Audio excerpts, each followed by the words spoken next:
अस्सलामुअलैकुम। ये वीडियो तो मैं ज़मीन पर बैठकर इसलिए रिकॉर्ड करवा रहा हूँ कि ये मेरा एहतजाज है इस मुल्क के निज़ाम के ख़िलाफ़, और ये मेरा कानूनी और आइनी हक है कि अगर मुझे लगता है कि मुझे मार दिया जाएगा या मेरी टीम को किसी तरह का कोई नुकसान पहुँचा दिया जाएगा तो मैं कातिलों को पेशगी नामजद कर सकूँ, और मैं नामजद करने जा रहा हूँ। अगर खुदा न खास्ता ऐसी कोई नागाहानी सूरत हाल होती है तो उस सूरत में मेरे या मेरी टीम के कत्ल का मुकदमा इस सूबे के चीफ जस्टिस, इस मुल्क के चीफ जस्टिस, इस सूबे के आईजी और इस मुल्क के हुक्मरानों के खिलाफ दर्ज होना चाहिए। इसलिए कि इससे पहले वीडियो में मैं आपको बता चुका हूं कि एक शख्स जिसे 2017 में रेंजर्स के साथ हमने गिरफ्तार करवाया था, जो जाली डीएसपी था, जब हमने रेंजर्स के साथ रेड की उस वक्त भी कपकपाती, रोती, बिलकती, चीखती, चिल्लाती, मदद मांगती बंधी हुई लड़कियों को हमने वहां से उसके चुंगल से बाजियाब करवाया था। हमारे लोगों ने उसकी टीम में शामिल होकर उसकी खूंखार वारदातों को रिकॉर्ड किया था। हमने आपको दिखाया था कि किस तरह से वो मियाँ बीवी को लेकर आया था, दोनों को बरहना करके तशद्दुद का निशाना बनाया था, बीवी को अपने पास रखा था और शौहर को भेजा था कि वो अपनी बीवी के तावान के पैसे लाए और बीवी को वापस लेकर जाए। ये तमाम तर उसकी दहशत, उसकी वहशत, उसकी बर्बरियत हमने रिकॉर्ड की अपनी जान पर खेल कर। एक लहजे के लिए जो लोग कहते हैं ना जी फेक और प्लांटेड प्रोग्राम, जरा कोई एक लम्हे के लिए ये जुर्रत करे कि लोडेड पिस्टल्स के सामने आप उसके गैंग में शामिल होकर उसके खिलाफ खुफिया रिकॉर्डिंग कर रहे हो। अल्हम्दुलिल्लाह हमने वो किया, रेंजर्स के साथ इसे गिरफ्तार करवाया। अल्टीमेटली ये शख्स बाहर आ गया, और जो ये शख्स बाहर आया है उस पर कितनी FIR जरा मुलाहिजा कीजिएगा। इसकी वालिदा आंटी शबनम, उन पर जो सिर्फ अभी पिछले 24 घंटे में हमने रिकॉर्ड हासिल किया उसके मुताबिक 5 FIRs हैं। 2013 में 2, 2014 में 1, 2015 में 1, 2016 में। इसी तरह जो शख्स जो हमने गिरफ्तार करवाया, जो जाली डीएसपी था और उसने अपने इर्द गिर्द जाली पुलिस बना रखी थी, उस पर सिर्फ अभी जो हमने 24 घंटे में इंफॉर्मेशन हासिल की 7 FIR हैं। कत्ल की, इक़दामे कत्ल की, मनशियात की, डकैती की, राहजनी की, गैर कानूनी असलहे की, इग़वा बराए तावान की। और ये शख्स आज भी सुबह अदालत में धमकी दे के गया है कि मैं देख लूंगा टीम सरेआम को। आज पेशी थी और आज भी उसकी जमानत, जो अबूरी जमानत उसने हासिल की थी, वो कंटिन्यू हुई है और अगली तारीख पड़ गई है। आप अपने साथ साथ भी देखते रहेंगे, लेकिन मैं आपको जरा बताता भी रहता हूं। ये दरख्शां थाने में 2016 में इस पर दफा 324 के तहत मुकदमा दर्ज हुआ। ये वजी जिस जाली डीएसपी की मैं बात कर रहा हूं, 2013 में हमने तो 2016-17 में कार्रवाई की, 2013 से इस पर मुकदमात होते आ रहे हैं और ये शख्स बाहर है आज भी। 2013 में इस पर FIR दर्ज हुई। थाना सर सैयद में पुलिस की जाली वर्दी बरामद हुई, 170 और 171 दफात लगी। 292 दफा के तहत 2013 में एक और मुकदमा इस पर दर्ज हुआ, इसकी वालिदा आंटी शबनम पर दर्ज हुआ। फिर वजी पर 2016 में 10/5/2016 को एक और मुकदमा दर्ज हुआ, 170, 171 और दफा 34 के तहत थाना सर सैयद में। फिर 2/1/2016 को एक और मुकदमा इस पर दर्ज हुआ, 292, 294, 34, 371 A का। फिर वजी पर 2016 में 10/5/2016 को एक और मुकदमा दर्ज हुआ सिंध आर्म्स एक्ट के तहत, जिसमें एक पिस्टल 9mm बरामद हुई, 3 अदद लोडेड मैगजीन बरामद हुए इससे।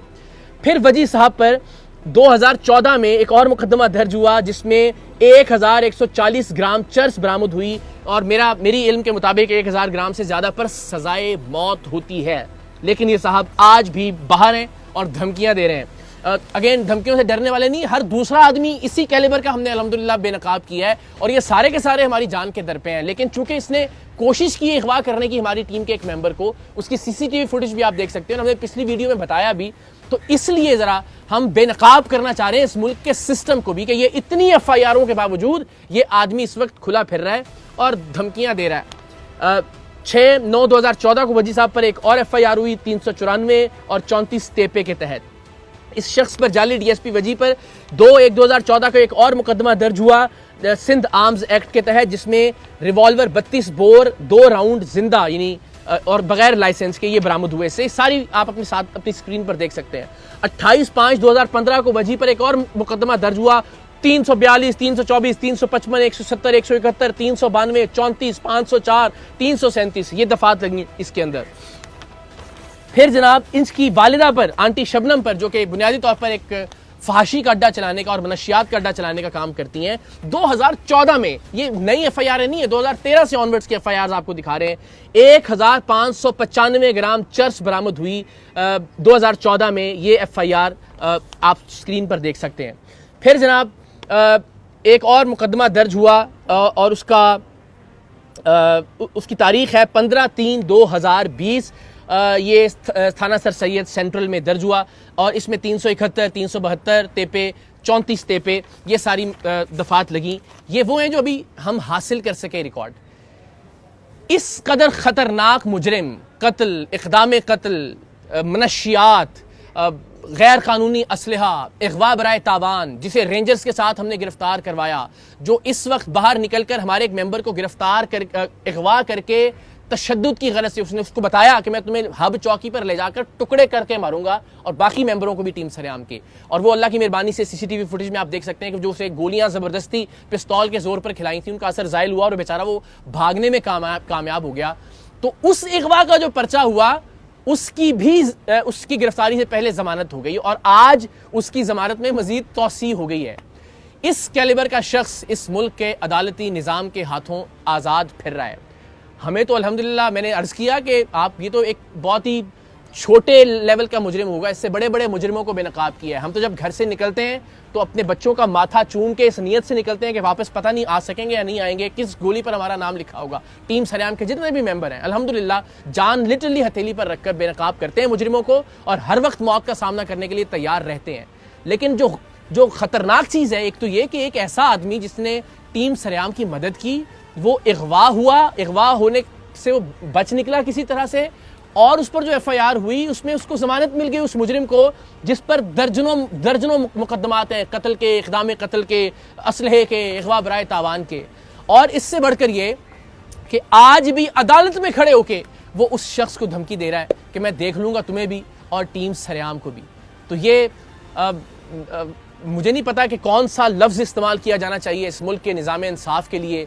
पुलिस एहलकार ज़ाहिर वो यही कर सकते हैं, उन्होंने ये इतने सारे पर्चे दिए हैं उस पर। अब ज़ाहिर अदालतों का काम है कि उसको सज़ा दी जाए या कम से कम ऐसा ख़तरनाक आदमी बाहर ना हो।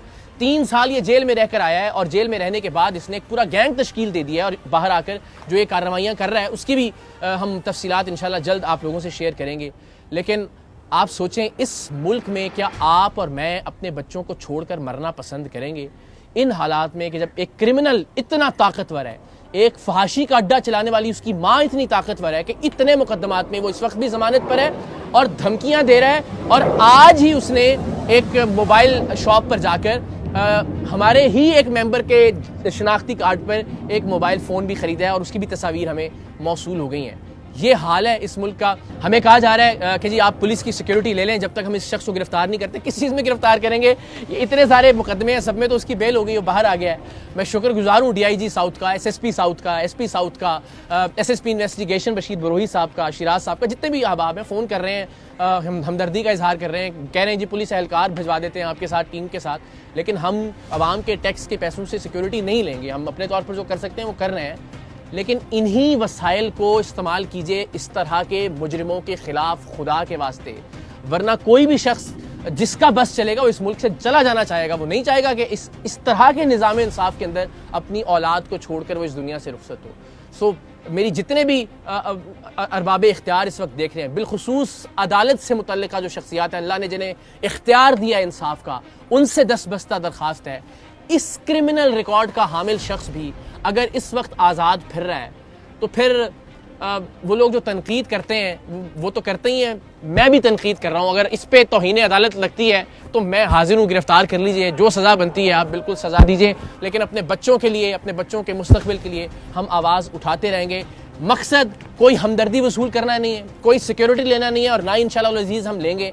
मकसद सिर्फ बेनकाब करना है इस मुल्क के निज़ाम इंसाफ को। ये बताना है कि इस मुल्क में मुजरिम, कातिल, अगवा करने वाला, फहाशी का अड्डा चलाने वाला, मनशियात का अड्डा चलाने वाला कितना ताकतवर है और सच दिखाने वाला और सच को बेनकाब करने वाला कितना वल्नरेबल है, कितने ख़तरे में है। अल्लाह ताला पाकिस्तान का हामी नासिर हो। हम अपने हिस्से की शम्मा रोशन करते रहेंगे, चाहे उस शम्मा में, उस दिए में हमें अपना लहू शामिल करना पड़े। इंशाअल्लाह। पाकिस्तान जिंदाबाद।